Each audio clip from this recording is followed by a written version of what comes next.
Here we go. All right, good morning and welcome. I'm Vanessa Deanna, Dr. Imo Imeh's colleague here at Westfield State University, where I teach in the English department. In the role of MC this morning, it's my pleasure to introduce you to my generous colleague, Dr. Imo Nse Imeh, Associate Professor of Art. I want to thank you, Dr. Imeh, for agreeing to invite us to share in this visit to your studio and to share your work with us. The idea for this event was sparked through a discussion. We're very grateful. This all came about with a discussion with Dr. Imeh when I invited him to be a guest speaker in my Black American literature class. I told Dr. Imeh that my students are considering how literature can function as a tool of understanding in social justice activism, and that I wanted them to know about his work as a visual artist who engages in conversations about race and racism. Like many of you in this room, I have been profoundly moved by the power of Dr. Imeh's work to evoke the emotional heart of tragedies such as the murder of Trayvon Martin at the tender age of 17. Dr. Imeh commemorated Trayvon's life so memorably in his performance piece, 17 Years Boy, an artistic collaboration that included our music department, and I see chorale director Felissa Barber is among our audience today. As we chatted, Dr. Imeh generously agreed not just to speak with my class, but to invite all of you to join us as well, and also to record this event to share with those who can't join live today. We do want to thank Dr. Emily Todd, Dean of the College of Arts, Humanities, and Social Science, for supporting this event. So today, Dr. Imeh will be sharing with us his current project titled Benediction. And you, participants, will be invited to ask questions throughout this 75 minutes together. So here's how this will work. At any point during the next 75 minutes, if you'd like to pose a question, please use the chat function, which you can find at the bottom of your screen, and type your question. If you're comfortable with my calling on you, you can note mic okay with your question. And if you don't add that note, then I will read your question for you. Hint to my students out there, bonus participation points today for your questions. You're also encouraged to record your responses in the chat. So responses to specific works that Dr. Imeh shows us. He'll have access to read all of your comments in the archive of the chat after the event. So please use the chat actively today throughout our time together. Dr. Imeh's current project is entitled Benediction. He explains the works in this series tell the story of a group of angels that have been cast down to earth and bound to the skins of Black boys and men. Their task is to serve as witnesses to the traumas and triumphs that they experience while in this guise. Dr. Imeh considers this series as his personal response as a Black man to the global pandemic and the many horrific realities of Black existence that the darkness of this plague has elucidated for the entire world to witness. So to get us started, Dr. Imeh, could I please ask you to begin by telling us more about the evolution of Benediction? And thank you. Thank you so much. Thank you for just your generosity. Thank you. I want to thank all your students as well for allowing me to invade their classroom for one session with my artwork and with my projects. I am very grateful to you and to your students. Thank you as well to Westfield State University. And welcome to all of you. It is a very strange, brave new world that we're in, brave new virtual world. And so it was already a very odd thing to have anybody come into my studio, but to come into my studio this way is I'm a little nervous. This is a very vulnerable thing for an artist to do. Those of you who are artists understand that. And so thank you for joining me. To answer your question, Dr. Deanna,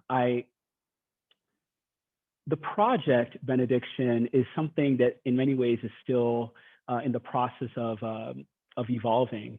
It began shortly after a project titled 17 Years Boy was started and completed. That took about a year to do in total, as those of us who are Westfield State University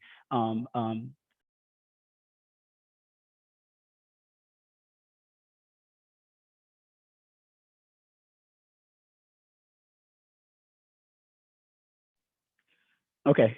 Can you all hear me now? Can you hear me now? Hold on. I'm just making Yes, sure. Yes. yes. Okay. Good. Good. Good. Hey, everybody. This is Brave New World. So those of you who are part of Westfield know, a few years back there were a rash of racist incidents that happened on our campus, and I mean it wasn't just on our campus; it was um, throughout the United States.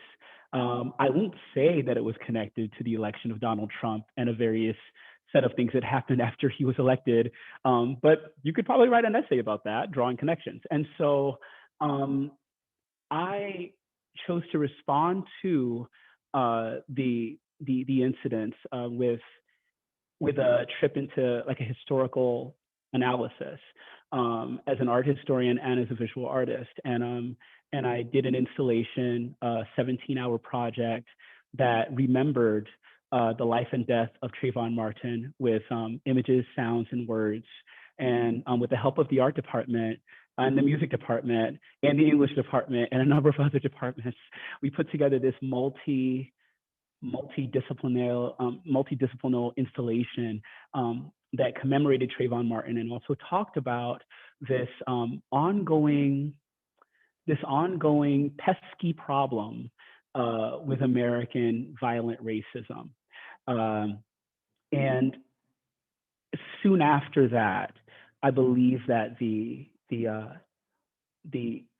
parameters or the foundations, I should say, for Benediction were being built during that project and certainly soon afterwards. And so I have had quite a time developing what I call these angel monuments. The two you see behind me and a few others that are in the studio, and remnants of what I believe to be a story that already exists that I'm still unpacking. It's in my heart, it's in my mind. I should also say, before moving any forward with the conversation about Benediction, that I would like to dedicate this talk to a good friend of mine. His name is Samuel Hines. He recently passed away from cancer, and I feel like I'm kind of using his energy and his spirit to talk about this right now, because in many ways my studio has been transformed in the last month, in the last weeks, into a space of mourning. And so the figures that are in my studio have taken on a new kind of light. Just in anyway, I needed to say that this is, Sam, this is for you.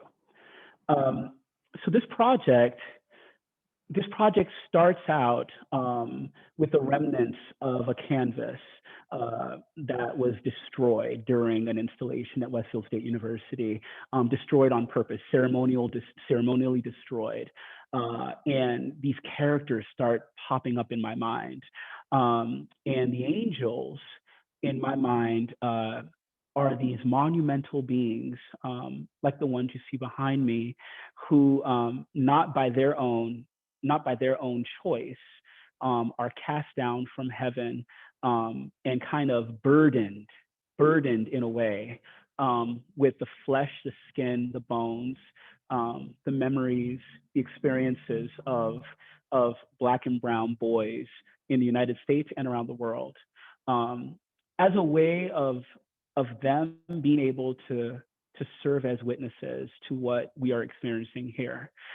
And the project comes from a place of desperation, to be honest with you. While there are elements of the project that are beautiful, and I like to make beautiful things as an artist. I like to make things that are organic, that have a distinct flow, that will cause people to be in a sense of wonder. All of those things are part of the things I like to do as an artist. I can't get away from the trauma that so easily befalls the Black body. And for anybody and for everybody who's ever, told a Black artist to paint something pretty, because we're kind of tired about talking about the race thing. I don't know if I can paint really pretty things right now, given where we are in the nation and in the world. And so in this way, the project comes from a place of desperation. Maybe if heavenly hosts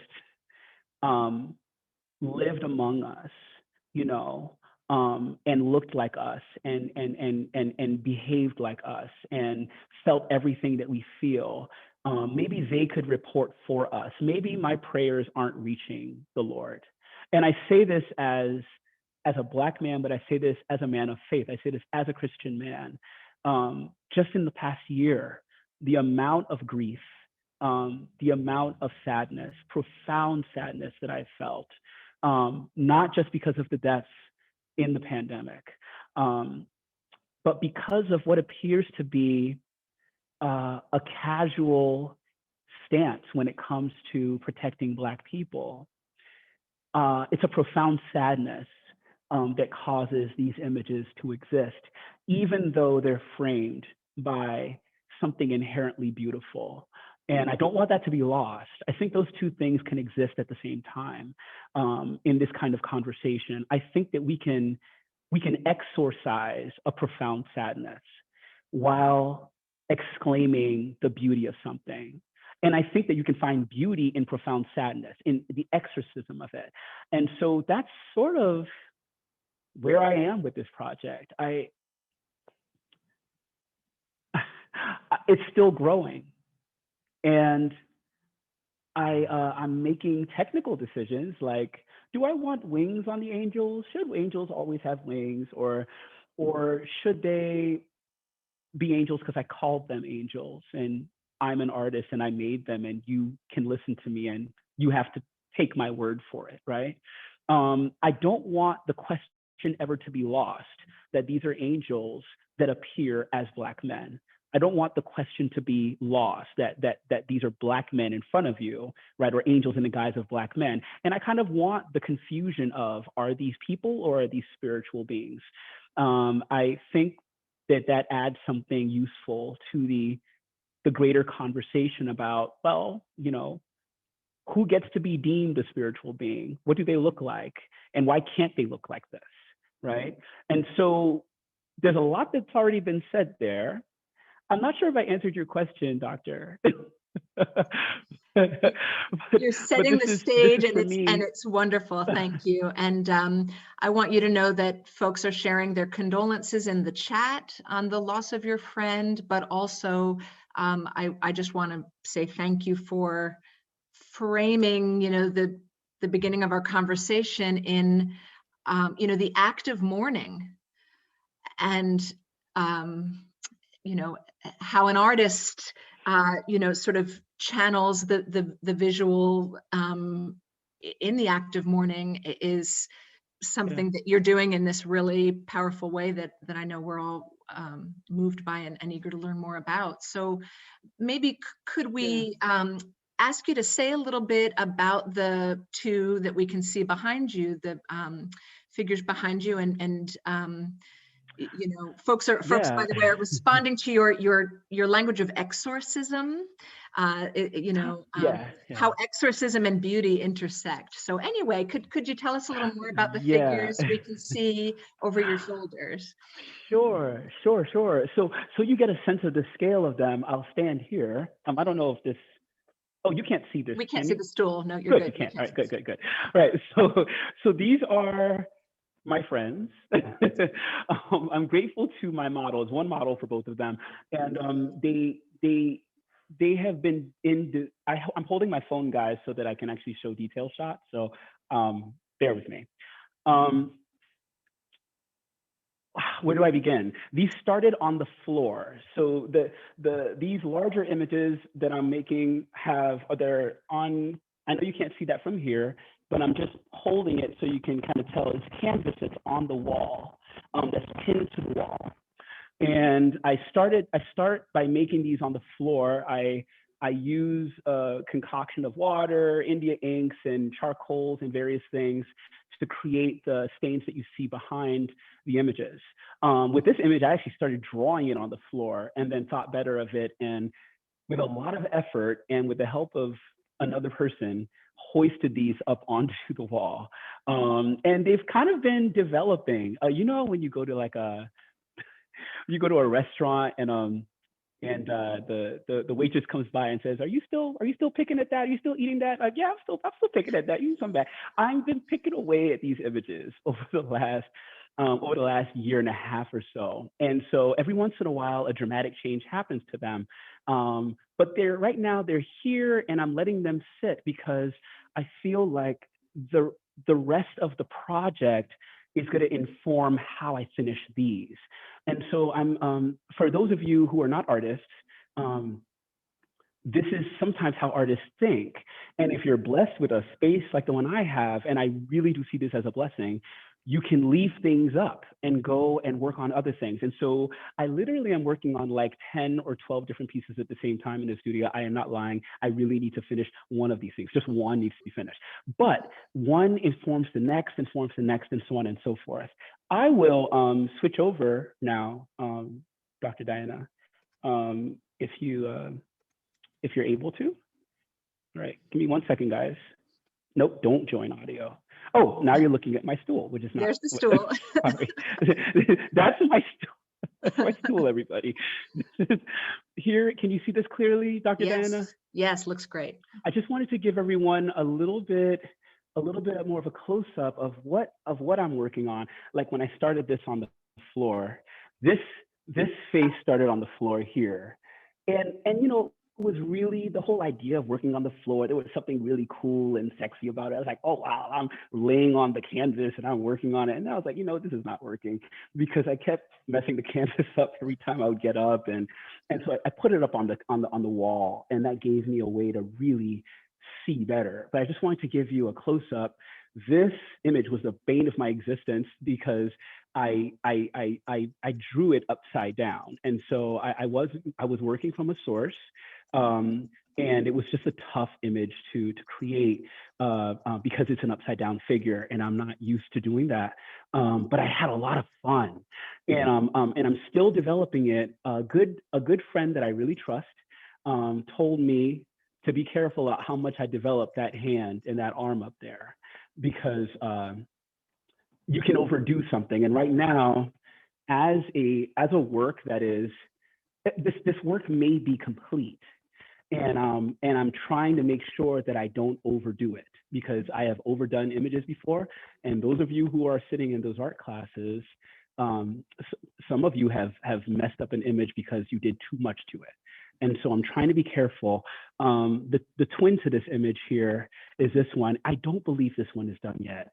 I believe that there is a dramatic wing that exists in this image. And so I'm still developing it, but this is all charcoal. So I haven't frozen this charcoal, so it comes right off. I mean, sort of comes off. There are different kinds of charcoals that you can use. Dr. Diana, I hear a little bit of a crackle on my end. Am I talking too loud? You actually sound really good. It's, you know, once in a while it's crackling, okay, but no, your sound quality is good. Okay, just making sure. Okay, so the double figure showed up unexpectedly. He originally wasn't a double figure, and then I kept looking at it, and I realized there was another figure in there. There may be a third, and this is just some of what happens with my work. I'm not always sure about when a work is finished, because sometimes another figure is saying, hey, I'm here, let me out. And then I start working. I'm like, oh, you were there the whole time. I'm so sorry that I left you in there. And so there is this communication that you have to have with the artwork. One of the things that I enjoyed when I was learning about Michelangelo as a high school student, I enjoyed the fact that he allowed the materials in many of his images to tell him what to do. He didn't trust his brain as much as the material would guide him. Like that stone says, you know what, I'm done now. And anybody else looking at that sculpture would be like, where's the second eye? And Michelangelo's like, there is no second eye. This is the image. This is the work. And I feel like you do reach a point as an artist where the material and the design dictates what it wants to do. And I keep saying those of you who are artists who have this type of visual intelligence probably understand what it is I am saying. It's kind of cool. It's really cool. Can I show you something else too while I'm Please. standing here? This is, can you hear me clearly still? Yep, you sound great. Okay. This is another one that I'm developing right now. I now know that it's part of this series, but I'm not sure. It was another image before. It would take too long to explain what it was before. But I now know I've added the beginnings of wings. This is going to be a very dramatic image when it's done. And I like the splash of color that exists on it. So there'll be two mighty wings and a very pronounced heart in this angel. There's a whole heart theme. There's a whole heart theme that I'm beginning to take note of that's showing up in my work. The hearts that can feed, hearts that nurture, hearts that can be taken advantage of. And that's one of the things that's come out in this particular project is me thinking about Black boy and Black men hearts and the things that the world does to our hearts, which are often given so freely. And so that is one of the things that's beginning to show up more in my work. I don't know, I'm just sharing that. I'm not sure why. Actually, can I also show, I'm going to show you some of my sketches because there's something else I want to talk about and it may help to see sketches. So maybe I should take this off of my gray beard, right? So, okay. So what I'm showing you right now is, let me just give you an idea of where we are in the studio. So this is my drawing table. It's a really beautiful studio space. I'll just give you a pan so you can see the space. It's a really beautiful studio space. I feel extremely blessed. This is at the Baustein building in Holyoke. They treat artists very, very wonderfully here. So I feel very, very grateful to be here. These are sketches from 20 years ago. And I pulled these out because I want to show you a drawing that I'm currently working on. And I want to talk about invincibility as a conversation. I'm showing you 20-year-old drawings because I feel like, oh my gosh, what was I thinking? I was at Columbia when I did these. It's so interesting. I don't thumb through these very often, but I feel like I had a sense of complete invincibility when I was 20 years younger.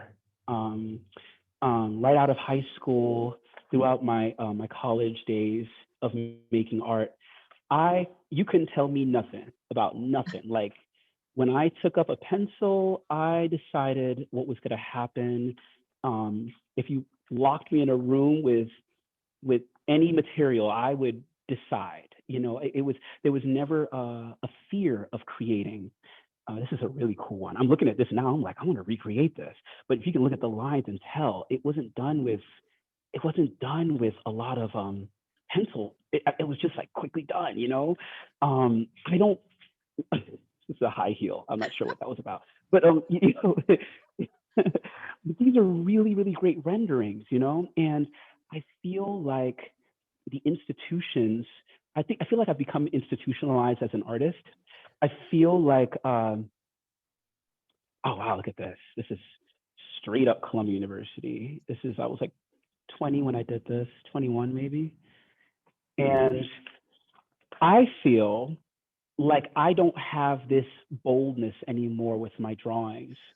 I feel like somehow the process of being in the institution, you know, in this space of learning, I feel like I have to begin to unlearn some of what I learned. I mean, that's a crazy image, right? Like, this is 21-year-old Imeh speaking to the world, right? And I don't know if I make work this bold anymore. And so I'm beginning to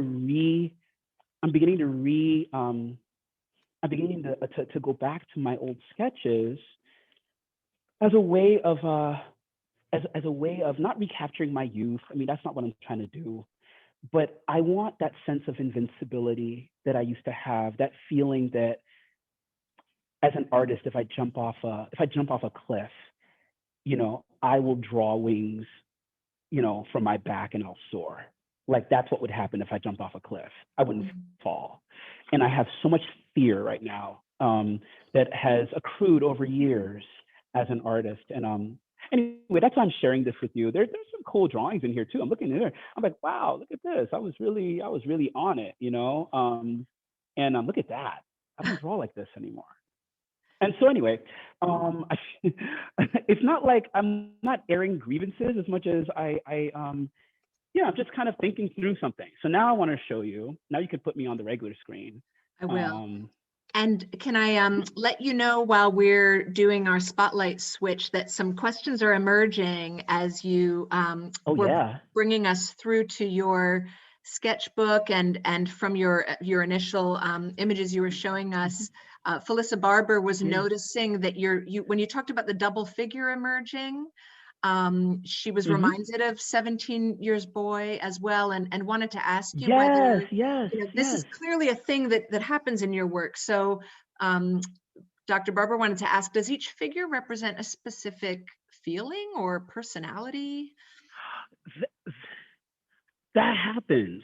So sometimes, like what I used to do, and I think what still happens sometimes, Dr. Barber, is that I'm trying to convey a set of emotions. Like I'm trying to unpack a set of emotions. And so it's like the double figure that showed up, the double portrait that showed up in the Trayvon Martin piece, was really about capturing him just as an everyday whatever kid, and then capturing the moment he was going to die, and he probably knew it was over, right?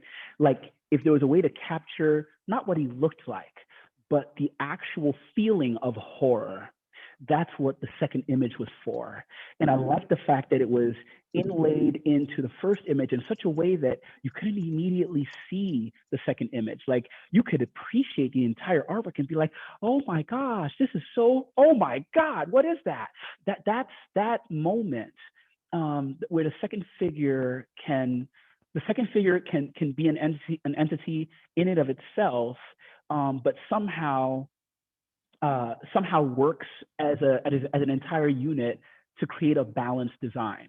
And so I don't know if it's always executed well, but I usually go with the feeling of it. Like I just want it to feel a certain way. Like there's a piece I'm working on right now that I'll share with you that has two figures, I'm going for a feeling here. I don't know where the image is going, but it's connected to my drawings. Let me share this really quickly.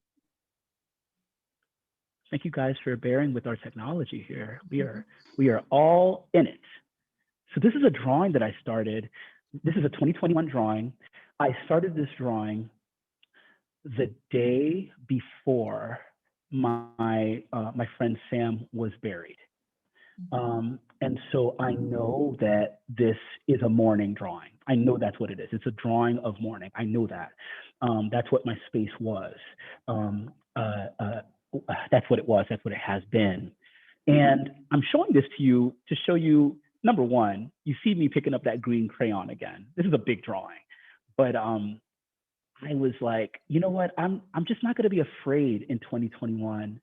And this is where I believe that my friend's energy is somehow helping me. It's like there's no more time to be afraid. Like pick up your green pencil, pick up your green color pencil, and these are going to be your invincible sticks. Let's just make some incredible invincible artwork. And so I started drawing on this large sheet of paper, and these figures were coming, and I'm finding lines again. And I'm like, oh my gosh, I'm running like I'm 20 years old. This is awesome, And oh, what happened here? Why am I getting a pause? Oh yeah, so here's the drawing. Then I realized I couldn't really see the drawing from far away, and I needed to darken it a little. And I had a Zoom talk with a couple artist friends of mine. One, his name is Omarthan Clark, a Westfield alum, and just an extraordinary human being and a really great artist. Who and happens so to be here with us today. Oh, Martha's here. Oh, well, I take everything I said back. Too late, too late. So too late. but he, he and a number of other artists were like, hey, you need to make that darker. You need to make some bold moves here. And so I started adding charcoal onto this to kind of give it a pop. Why am I showing you this drawing though? Look at what's happening here. I feel there's that heart in the middle. There's the heart.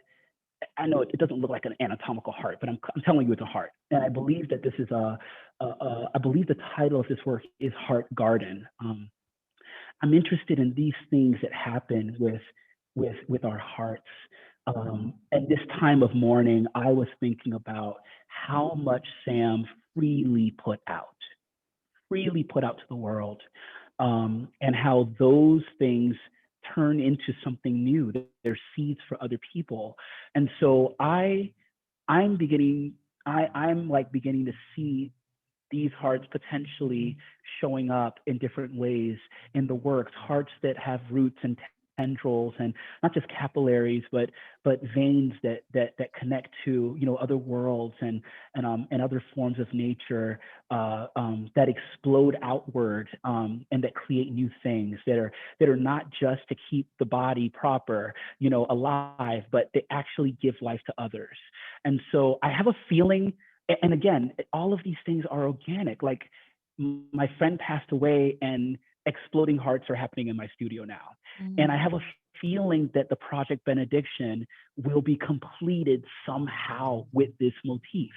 So that's why I'm sharing it with you. It's connected to my 20-year-old drawings. It's part of it. And it's exciting. So how are we doing with time, Vanessa? I mean, Dr. Diana, because I do have a few others I would love to show you. Yeah, we're doing well. It's 10 to 12. And if you're ready, I also have at least one student's got a question for you when you're ready to take it. Oh yeah, I'm ready to take it right now. This is a great time because I'm going to move the cart now anyway. And so this is a great time. So do you want to, well, anyway, so Lindsay G, can I call on you to ask your good question? Yes. Well, I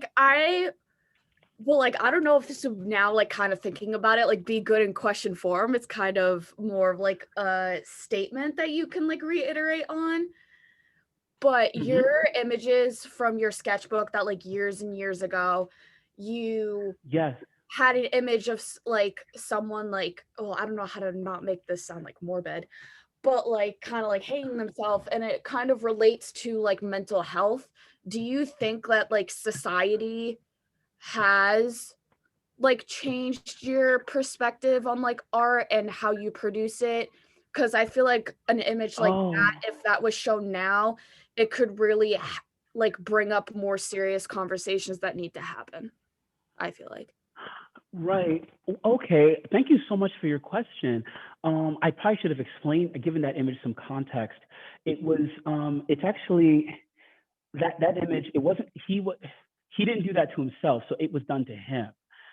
So I was recalling some, that image was connected to a class that I took. I took a class at Columbia called ethnography, and we took a trip to the New York Historical Society, and there was an exhibit there titled Without Sanctuary. Now, some of you have probably seen the book.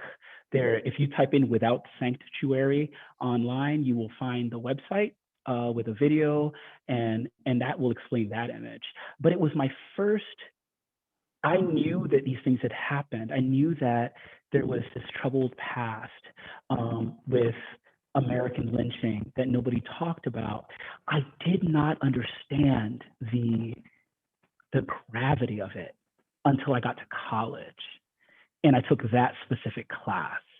And that angers me now because I just think it's something we should talk about more, not to anger people, but to inform people.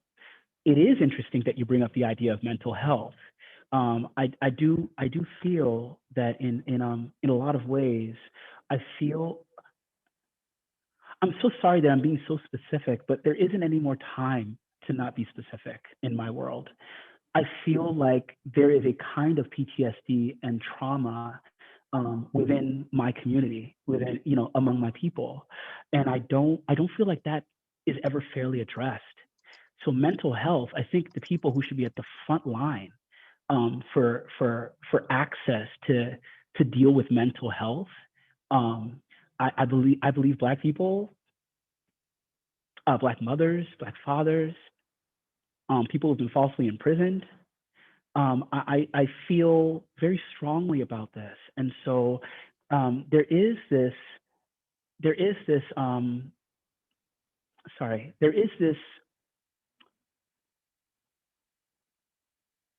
So even at 21, like that's where my mind was, right? Like not much has changed, right?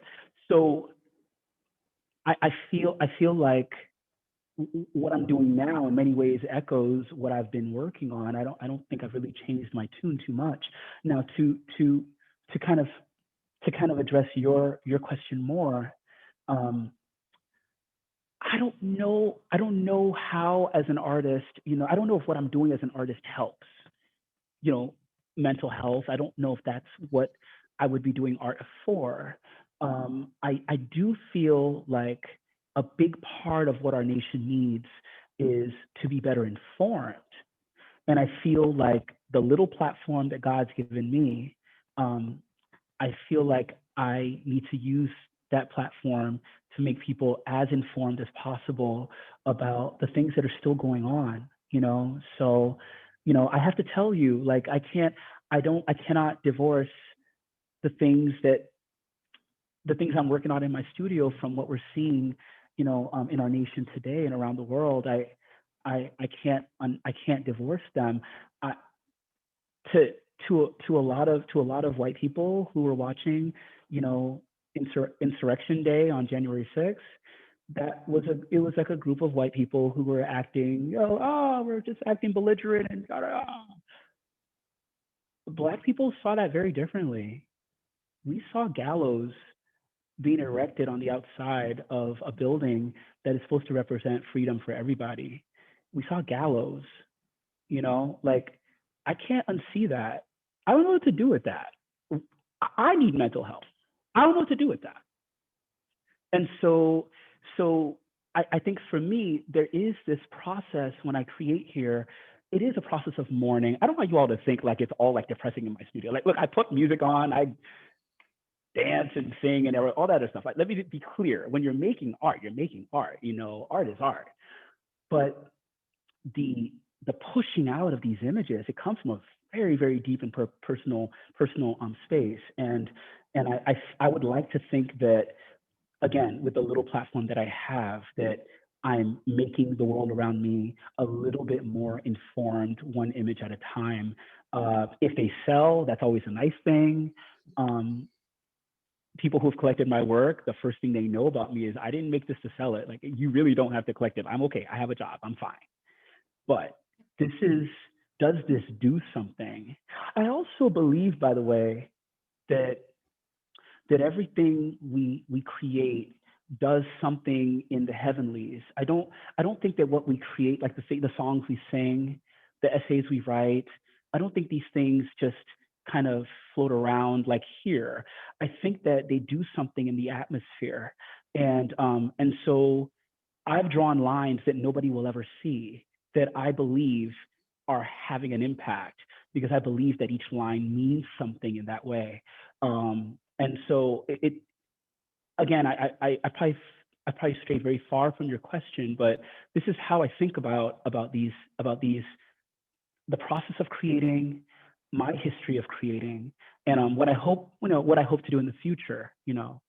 All of this also means something for all of you who've ever, performed a whole concert in your shower. That song goes somewhere. It's just the idea. I'm just saying. Nobody heard it. But it went somewhere. I was Dr. Imeh, do you want to bring us to a new view there? I was going to share another question from a member of the group who I think touches on some topics that are really resonant with the response you just gave to the previous question. So would you like Yeah, me yeah. to share it with you now, or? I think that's perfect. Yeah, Okay. now it's better than, yeah. So I'm going to read Samuel F's question, and I think it in part goes back to an opening remark you made about, just paint something pretty. So Samuel asks, Yeah. as a Black artist, do you think that the constant request and pressure to create things that are beautiful and pleasant stem from the idea of escapism in a society that continuously traumatizes us and forces us to be grateful out of fear of each day being our last, instead of a gratitude of beauty for beauty's sake? So thank you, Samuel, for that question. It's a really good question. That's a great question. Wait, what's the last name on Samuel? I think I know that Samuel. Fortales. Oh, of course it's him. Oh, yeah. One of my best students ever. I love that guy. Good guy.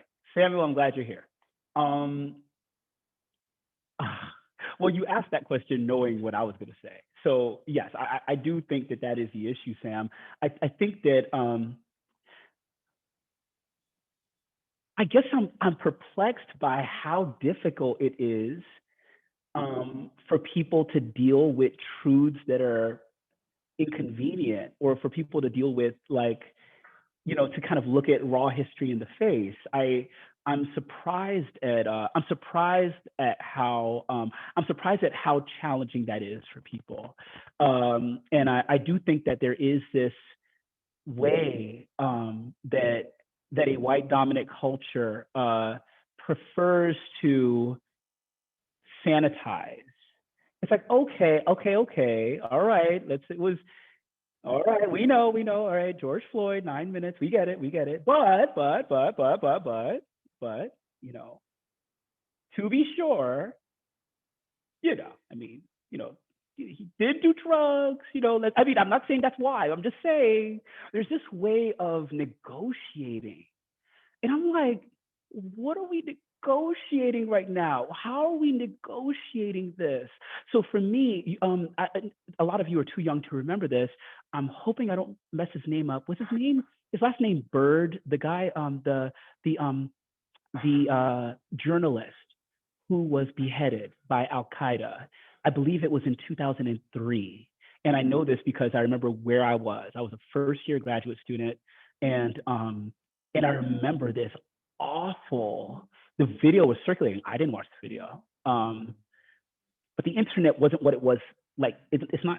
It isn't. It wasn't then what it is now. It wasn't. It was there, but it wasn't like this, But that video was around of this guy being decapitated, like he's alive and then he's dead, right? And it was awful, and it was barbaric, and it was savage. And that kind of, America said, you know what? F this. We're done with this. Like we're going after them. What happened? I feel like his name was Daniel Bird. I'm messing it up. Something Bird. Something was in his Daniel name. Pearl. Folks Yeah, are helping us in the chat. Pearl. Oh God, forgive me for getting his name. Pearl. Daniel Pearl. George Floyd, that moment for us, that was a Daniel Pearl moment. It's like, wait a minute, but we've had so many of them at this point. But that one, it's like, okay, it's a pandemic. We're all stuck at home. We're all glued to our TV sets. It was filmed in HD camera. All right, white folks are going to get this one. They'll understand this one. At least now we have our case. And after 3 weeks of a little bit of protest, white people that I knew, that I went to church with, started posting false equivalencies, started, yeah, he was a criminal, and I was just like completely dumbfounded.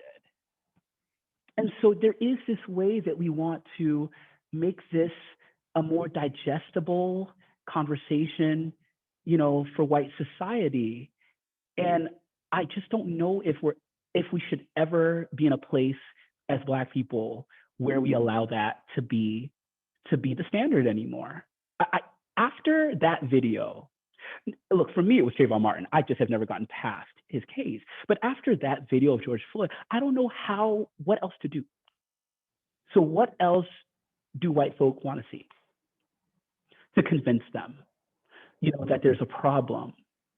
And so I know that this sounds kind of harsh and angry or whatever else that you may be thinking I might be, but this is kind of like my reality. It's like, yeah, I'm here making pretty lines, but it's framed around this. This is, I wake up to this.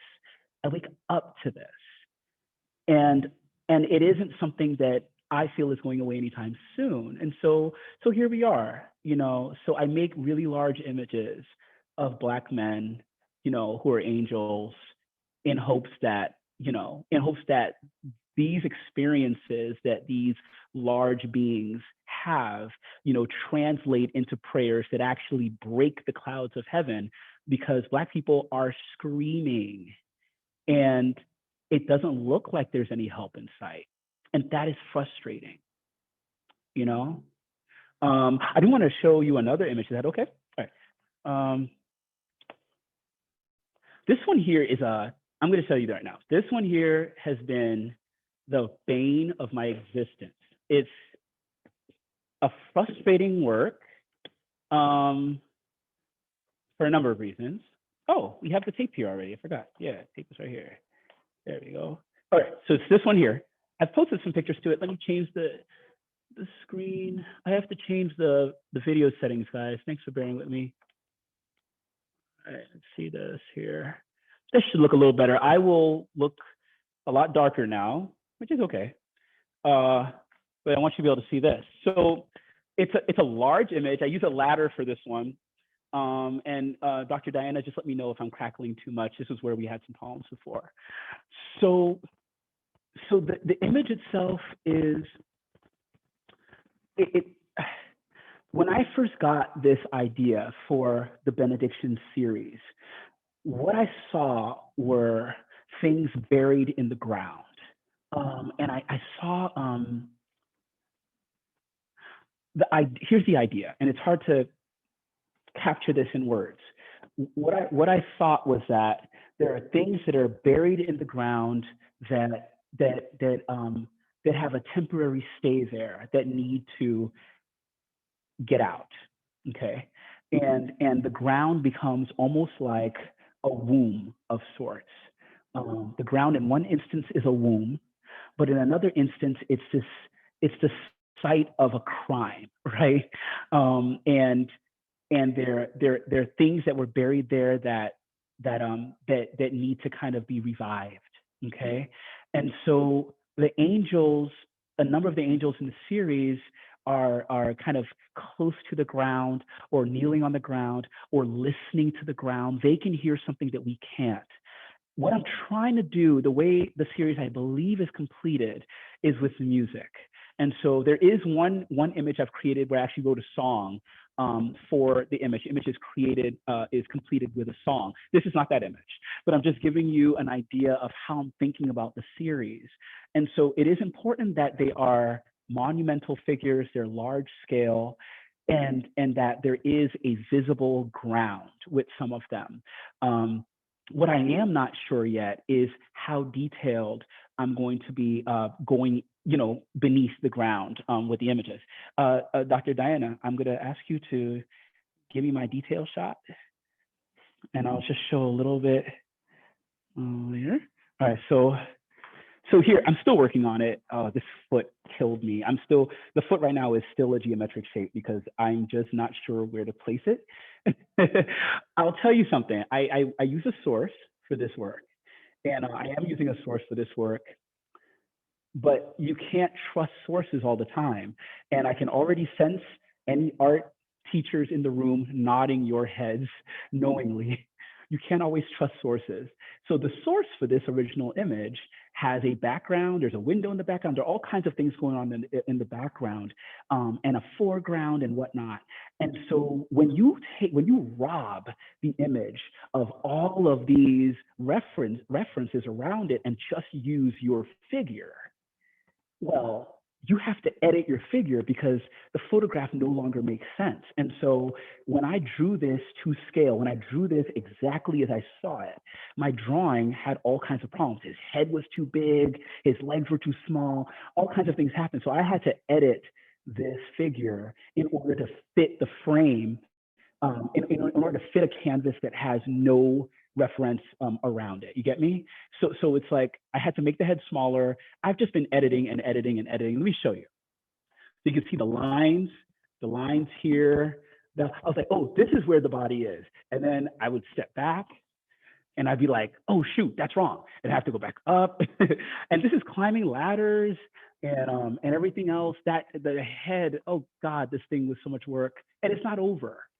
And so there are these, I'm giving you this as I'm kind of showing you this as a problem image. I use too much terpenoid, that is a thinner for paint, when I was working on the shoulder, and I didn't realize I did it because the light coming from the window was harsh, and then it dripped and just kind of created this. I know to you it looks like a design. I'm just letting you know I'm very frustrated with this image right now.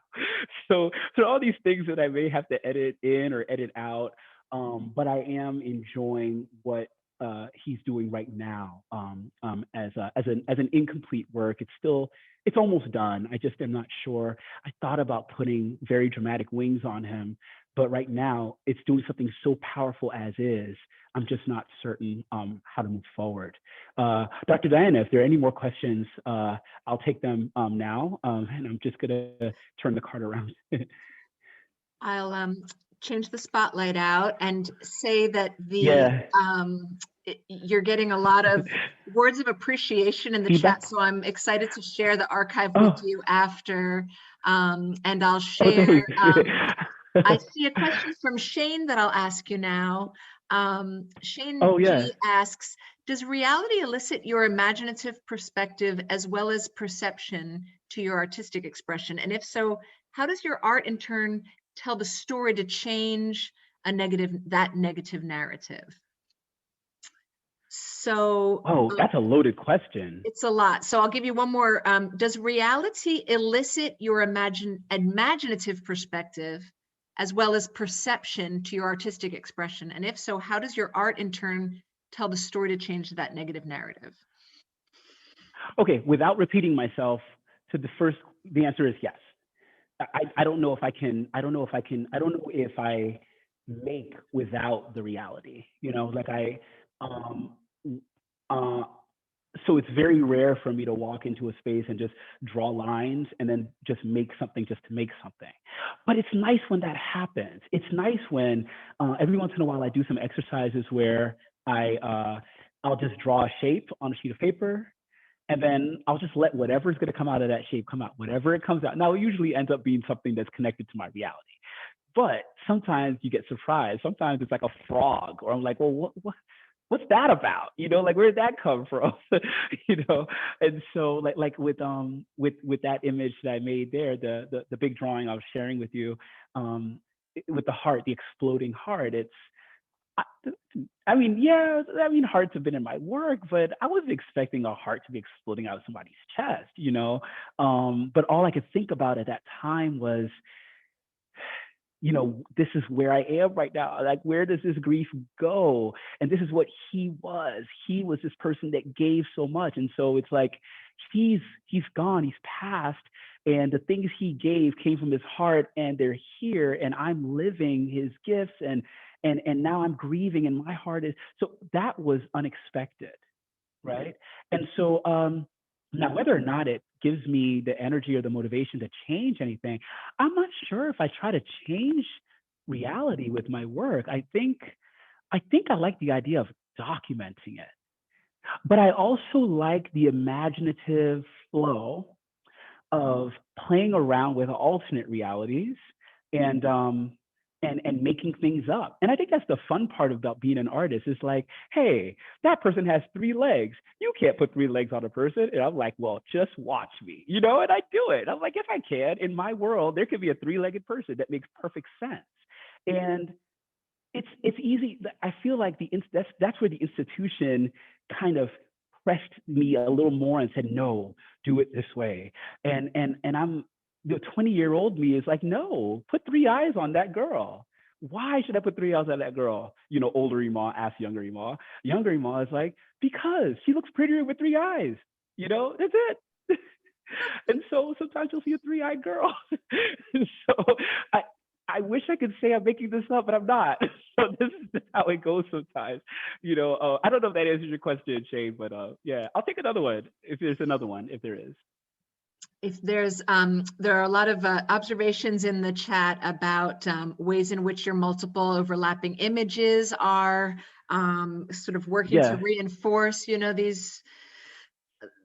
the horrors, right? And anyway, and I'm struck by your, this sort of there's photorealism and your angel's wearing jeans and yet, Right, you're right. wondering about wings, at the same time. And so Right, thought about that. I love the blend. I don't know if that would be a good. I don't know if that'd be a good mesh. Can I Jeans and wings. show you all one more really? Can I show you one more really cool image? I want to it's remind not you done. about the It's almost- lighting on the camera. If you're going to go to the other wall, just remember it's on It's dark. D9. Yeah. Yeah. Okay, thank you. I'm going to go to this one here. I'm not sure what the lighting will do when I move this one. The guys, the room is like this. We have to like augment the light so that you can see the image. Can you move that stool? Oh, actually, no, you're good. No, you're good with that stool. Yeah, you're good. Thank you. Thank you guys for being so patient as we figure out technology. This has been interesting. Oh, my camera. All right, there you go. Let's see how this goes here. About here, and I think I had this tilted a little like that. This one here. Let me see. Yeah, I think we have to leave the lighting this way so that you can see the richness of this. So I wanted to talk about this image because this is one of those, now maybe, Shane, this may go to your question, like the whole idea of reality versus perception versus, sorry. So this image here is still being developed. It's almost done. When I decide to sit down and do it, it'll probably take me one more day to finish it, maybe two. So what you can't see on it, I'll show you in detail in a second. So get ready for me soon, Vanessa, Dr. Diana, with the details. Just get ready. So the image itself is a conversation. It's an angel and sparrows in conversation about the afterlife. And I love the image. It's kind of like a sad image as well, but I think it's funny. In my mind, when I look at this image, it's supposed to be a little comical. So there's this big, gigantic, muscle-bound angel, with these big wings, and he's looking down. And at the bottom here, I've done the sketches for them. There are a flurry of like these little sparrows. And the sparrows are very excited. It's clear the conversation they're having is an argument. So these little sparrows, a flock of them that are all, there's one here, there's one resting on his shoulder, they're buzzing around him and they're disagreeing with him about something and they're angry about it. And he's just being really calm and cool, disagreeing with them. And so sparrows are being sparrows and flying all around. And the image itself makes me laugh as I look at it because it just does. And now at the core, why sparrows and angels? Sparrows in folklore, they're not the only animal, but in folklore, sparrows can connote. Is it connote or denote? I always mess those words up. I always mix them up. Connote. They can trigger or they can kind of forecast. That's the word. Sparrows can forecast something bad that's about to happen. Sparrows can also be intermediaries between life and death. So if you go to like Toni Morrison's Sula, the character Sula, all the trouble starts in the second half. It comes in, a flock of sparrows come in and Black folk are like, uh-oh, something's about to happen. Something bad's about to happen, So sparrows as they flock in folklore, they can come to represent different things. I believe there are other birds that also do that in folklore. I was interested in the sparrow here as this intermediary between life and death. So that now already brings this image into a different tone, right? So it's an angel in the guise of a Black man having this conversation about the afterlife. And so on the surface, it's a funny thing with two winged creatures, arguing about the afterlife, whatever they may be talking about. But at the at the core of it, there's a sadness there, because as they're talking, what at the center of the image is this Black man, and we're really talking about the afterlife, of Black people here. Now, what they're arguing about, and the image is going to be adorable when it's done. Like the sparrows will be very expressive. Here, I'm going to show you some details of the sketches. I don't know how well you'll be able to see them. Very excited about the image when it's done. You probably can't see it too well. You can see there's one of the sparrows there. There's another sparrow there, almost upside down. So they're flying around angrily. This one's here. You can see them at his feet. They're really quick line drawings. I know it's hard to see, but they were there. They were there. There was one that got swept away. There was one on his shoulder, and then the paint took it away. I'll put it back. So there's supposed to be like 17 of them kind of floating around his frame, and probably one on his lap at some point.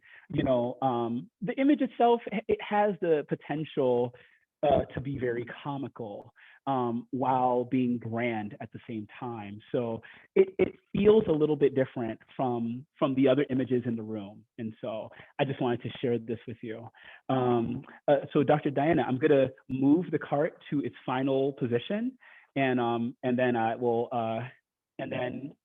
gladly take any questions that exist. I'll share a talking about couple. these. Okay, go ahead. Let's look at the last. I'm noticing that it's 12:17, and then there are a couple questions in the chat. So Yeah. So we can definitely get started with those. And yeah, I think this is the lighting. Yes. I'm ready. I'm ready for you. If you want to ask the questions first. So regarding the sparrow conversation piece you were just showing us, Molly noticed that the piece has similar color tones to your piece in the back. She was wondering if they correlate at all. No, I'm still. So Molly, there's something you should know about me. I'm terrible at color. And I know Omar just laughed if he's still here. So I don't care for paint very much, and so I'm still learning how to use color in paint. And so for me, what I like about the color splashes that I do is it takes away the control I have. If I grab a color and say, look, whatever the designs these colors make, I play with them a little, but they ultimately end up making their own design and drying the way they want to dry. And once those patterns are down, I'm like, okay, this is what you're working with, Imo. Like it or not, you got to work with this. And so those colors just were available, and I just thought they were really cool. So often what ends up happening, Molly, is an artist will use several images to work out an idea. I was just working out how to use that color. It was there, and it's like it made sense at that time for the other images I was making. There's actually a couple more images that have that beautiful teal color on them, and then I stopped using it. But I was like, okay, I think I worked this out. So there was no significance to that color outside of that. I will say for this angel piece, for the one I just showed you, it does add something really, really, really, really, really beautiful to the image. The stain itself on the canvas and the way it sits, it's very continental and very geometric. And I wish I could say that it had a deeper meaning outside of that, but in this case, it allows me just to enjoy the pure design of it, in the background of this very, heavily set image. I'll share one more with you, and I feel like as you're sitting below these two beautiful, huge canvases, it's a good placement for this question from Brittany. She writes, I love your point that everything has a place, including the lines that you draw that no one may ever see, but does something and goes somewhere in this world. So she asked, do you think that feeling guides you in your work, knowing everything can make an impact, whether it is out in the world or not? Yeah, Yeah, this was from Brittany. Yes. Did you say this was from Brittany? Brittany, thank you. Yes, Brittany. I just wanted to get your name right. Yes, yes. It does. And it also, what it does is it reminds you of the power of, it reminds you of the power of the voice that God has given you. As a man of faith, and that's not something I hide from anybody. My students know, it's just, I can't put that away, guys. As a man of faith, I cannot, I believe each line I make means something. It has a power, and that there is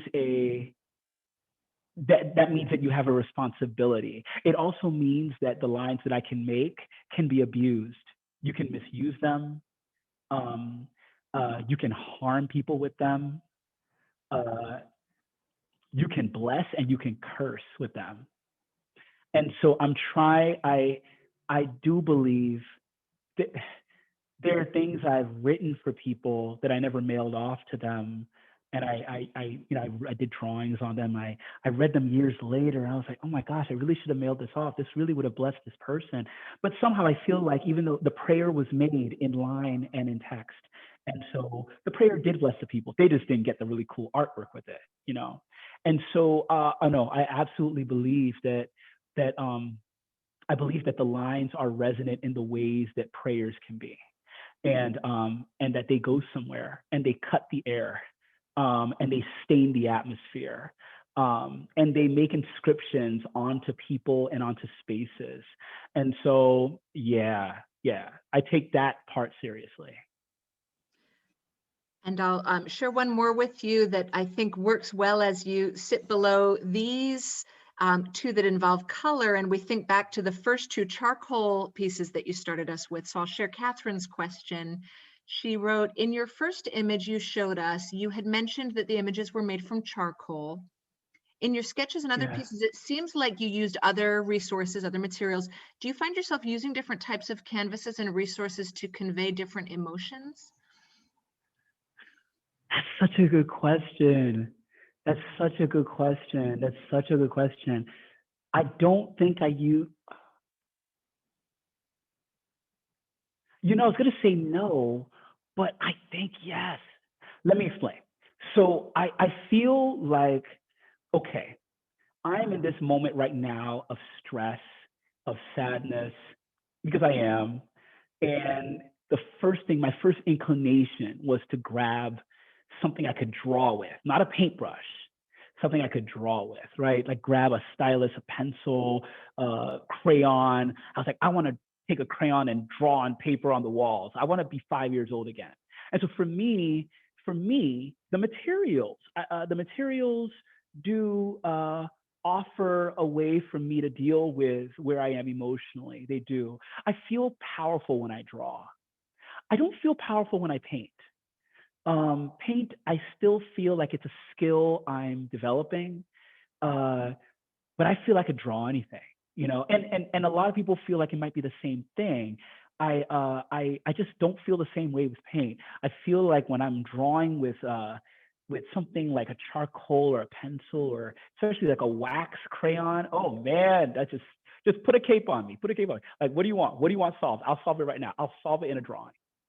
And I feel like so in that way, yeah, you're asking so many questions are really hard to answer, but that's a great question because it's just it's an honest, raw thing. And I think every artist has their thing. Like some people it's a ballpoint pen. It's like, you know what?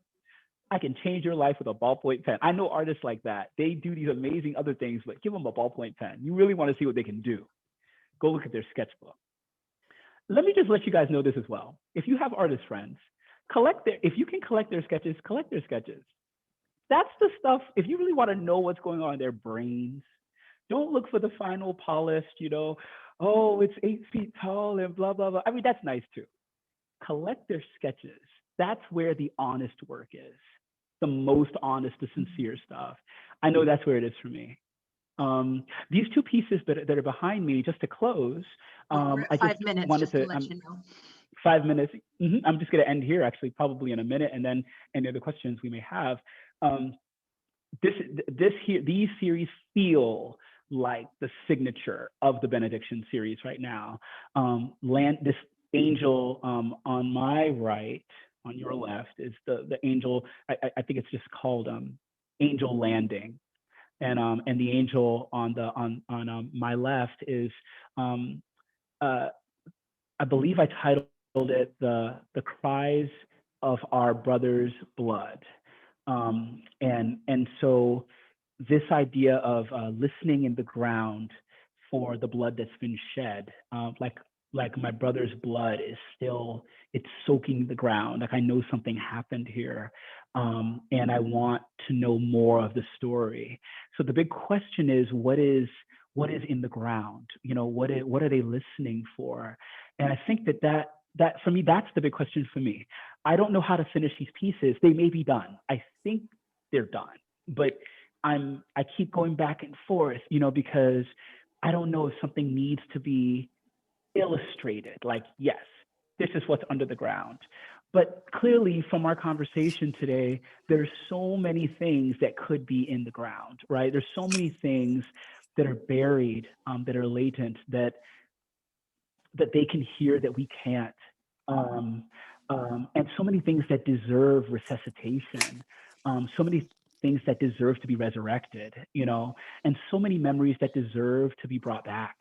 And so I am at this strange place with the series where it's like, I'm not sure how to finish it. And I don't know if less is more here, or if I need to be explicit about the things that are in the ground. And so, you know, it's just, I'm letting you know that it's actually another place of vulnerability that I'm just not sure, you know, and when I'm sure, I'll be sure, you know, and I have a feeling that it'll be more conversations like these, perhaps with other artists, to kind of help me bring this project to a close. I do plan on having, I don't know, when the world opens up again, I was hoping to be here in the spring, but it'll likely be maybe in the fall of this year. I do plan on having some kind of on-site open studio to kind of unveil the entire completed project. And that would be in both rooms of my studio. So I will just look out for my social media for posts about that, and the possibility that could happen maybe in the fall. I'd really be happy to have the world open up and share the project with everybody.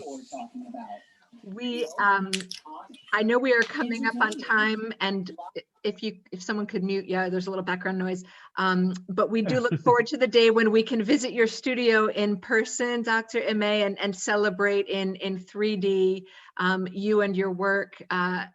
But for now, I know I speak for the chat is really active right now with words of thanks and appreciation, which I'll be excited to share with you, you know, afterward. But just to speak on behalf of all in the audience who are saying so in the chat, that we're so moved by your work and so grateful for your generosity to take us in, not just to your process, but to the very, you know, painful, emotional truths that birth these powerful works. And so for your generosity and vulnerability and your amazing talent, there's just so much gratitude in this room virtually, and we really want to thank you, and thank you to all the folks in the audience who asked great questions and posted really thoughtful responses, which I know Dr. Imeh is going to enjoy reading through afterward. So yes, definitely. Thank you so much. Thank you. And we'll all use our favorite emojis for the silent applause that is life on Zoom, right? Thank you, Dr. Imeh. I'll stop recording now. And but we're still here if anyone wants to